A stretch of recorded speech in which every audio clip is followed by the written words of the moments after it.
there'll be an optimal balance of youth and experience, that is Milan of Josh and Hosh.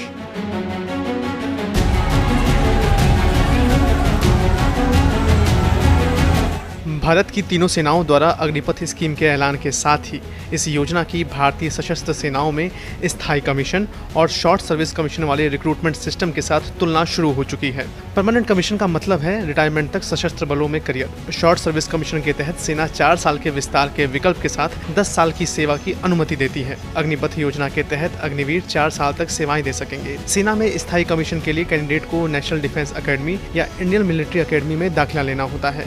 Short service commission के तहत सैनिक अपना कार्यकाल खत्म होने पर स्थायी कमीशन के लिए आवेदन कर सकते हैं। वहीं अग्निवीर सैनिक भी 4 साल बाद नियमित कैडर में शामिल होने के लिए आवेदन कर सकते हैं। सेना में स्थायी कमीशन के लिए एप्लीकेंट 11वीं कक्षा के बाद एनडीए परीक्षा में बैठ सकते हैं। आईएमए में एंट्री के लिए 4 कैटेगरी हैं। शॉर्ट सर्विस कमीशन के लिए चेन्नई में ऑफिसर्स ट्रेनिंग अकेडमी में ट्रेनिंग होती है। अग्निपथ के लिए एप्लीकेंट 10वीं या 12वीं पूरी करने के बाद आवेदन कर सकते हैं। इंडियन एयरफोर्स में स्थायी कमीशन के लिए 12वीं या ग्रेजुएशन के बाद आवेदन की इजाजत है।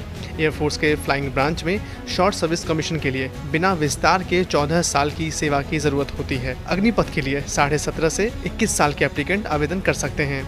वहीं एयरफोर्स के स्थायी कमीशन में शामिल होने के लिए उम्मीदवारों के पास NDA, AFCAT, CDSE, NCC, special entry या मैट जैसी एंट्री के ऑप्शंस होते हैं। ग्राउंड ड्यूटी में एयरफोर्स के शॉर्ट सर्विस कमीशन के लिए 4 साल के विस्तार के विकल्प के साथ 10 साल उपलब्ध रहते हैं। इस बीच अग्निपथ के तहत सेना में शामिल होने के लिए मेडिकल या फिटनेस मानदंड मौजूदा नियमों के अनुसार ही हैं। स्थायी कमीशन के लिए इंडियन नेवी को एक अधिकारी या एक सेलर के तौर पर भी ज्वाइन किया जा सकता है। नेवी के शॉर्ट सर्विस कमीशन के लिए 10 साल का कार्यकाल उपलब्ध है। इस बीच अग्निपथ में सेवा मुक्ति पर एक मुश्त मिलने वाली रकम है और नॉन कॉन्ट्रीब्यूटरी इंश्योरेंस है।